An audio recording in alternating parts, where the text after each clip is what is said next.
We don't make a lot of money per volume unit, which is, it's been disputed in the press last year quite a bit. In the end, we came out with a good report where it was pretty clear that is actually how it works.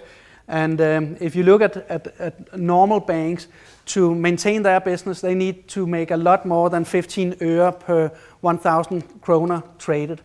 And the reason we can do this, obviously, is because of technology, as I said to you.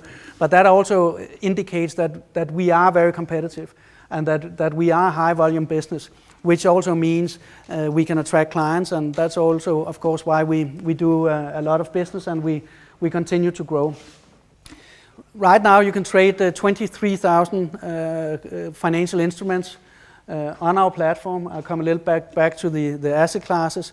And the system receives 5 to 6 billion prices or updates on prices on a daily basis. So it is a pretty comprehensive infrastructure.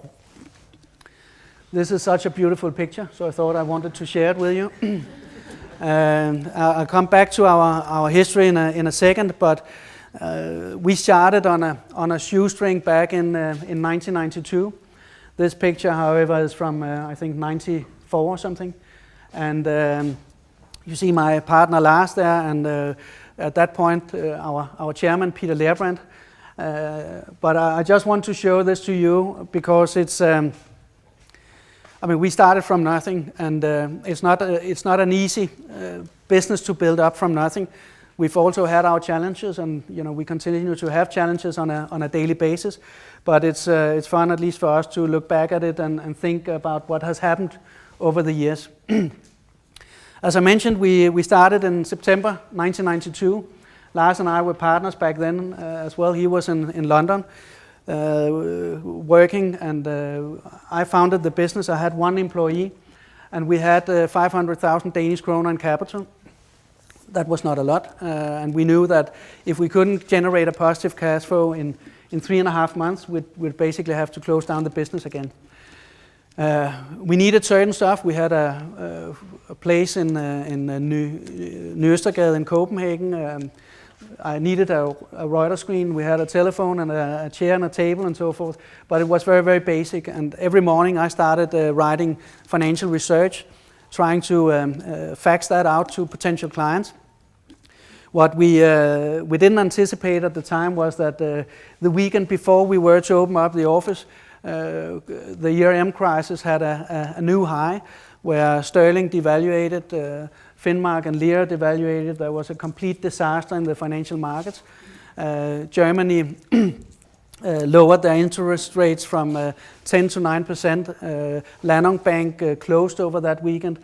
Danish investors basically lost 30 billion Danish kroner, which was also a lot of money back then. And so when we opened up Monday morning and I was about to cold call potential clients, it was not the optimal climate, to say the least. So it was a hard time. It was at least 100 calls a day, and to begin to get some clients on board. The good thing back then was that the cost level was quite low, and we actually did manage to get a positive cash flow after a couple of months, but it was a tough start. Lars came to Denmark in April '94, and we've been co-running the business since then. And at that time, we started talking a lot about the internet, because that was developing, and we heard stories about E-Trade in the US, Daytech and stuff like that. And we thought this potentially could be very, very interesting for our business as well. So we started employing some IT developers. Initially, we just distributed free foreign exchange quotes. That was very difficult to get back then. And in order to get those quotes, you had to sign up with name and email and phone number and so forth, which meant we turned the lead stream around. So we actually got qualified leads by doing that. And we also discussed, well, we basically have to develop a trading platform. In December 1995, back then the EU investment directive was decided in EU, and we were the first Danish fondsmæglerselskab to get a license in 96. In April 98, we launched the first version of our trading platform. And at that time, obviously, we've been spending a lot of time, a lot of money trying to develop this, and clearly that's just cost going into the equation. So we were quite excited about the launch of that. And it was a good time. It didn't happen as fast as we had hoped for, but we had a good development, and also people began to notice us because we were very early adapters of how to use the internet. In June 2001, we changed status to being a bank because we thought that would be helpful for marketing reasons. At that time, actually, people believed that banks were secure. It has changed since then, but back then it was a good thing. We also moved into a new domicile, and things were developing quite nice for us.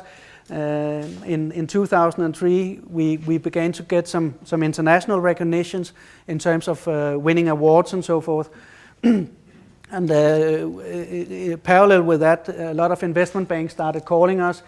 Private equity companies started calling us because they wanted to do an IPO and invest and so forth. It ended up with Peter Lerbrand, the guy you saw in the middle, selling out. He had 10% of the business at that point of time. He invested 10 million, and he got 210 out when General Atlantic came in. So he was a happy man. We've been having General Atlantic on board since mid-2005. They're actually looking to take profit on their stake right now, but it's good to have a list of happy shareholders, so hopefully they will end out being happy as well. In 2006, we opened up the first international offices, one in London, one in Singapore, and also we took 7 gold medals in Euro money, which is quite unique. We were very proud about that, and also that's really the best indication when you're out there trying to sell your product that you win these international awards.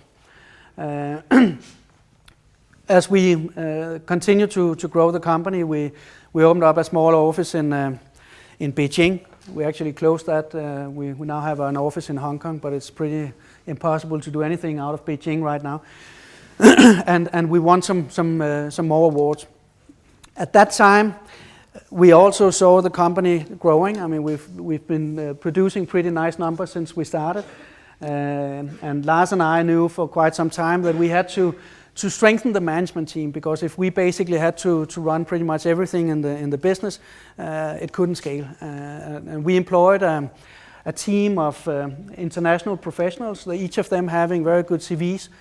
As you probably know, we're quite focused on values and so forth, and we had long discussions with these people. We thought we found a really good team, trading specialists, IT specialists and stuff like that. And we clearly underestimated that getting these guys to work together as a team and actually to live the values that we discussed quite intensively with them didn't necessarily actually go hand in hand. So we grew a lot. In the mid of 2008, we were 1,450 people in Saxo Bank. And that meant that over the past 3 years or something, we grew from around 300-400 up to 1,450. And we began to get uncompetitive. We lacked the ability to execute the business and execute the projects. It was like committee like a situation, and you know, we don't like that a lot, so we had to make massive changes. So in mid 2008 we got Erik Rylberg and Carsten Poulsen on board. We've had a fantastic cooperation with them, and we restructured the business quite dramatically. Unfortunately, we had to say goodbye to a lot of people. We actually took it from 1,450 people down to around 800. As I told you before, we're around 1,000 now, so we're kind of building a lot stronger platform now. We also do a lot more business now. We have a lot more clients now. We make a lot of more money now. And I think we were never as bad as the public sector in Denmark. So I think if you did the same there, it could be worthwhile.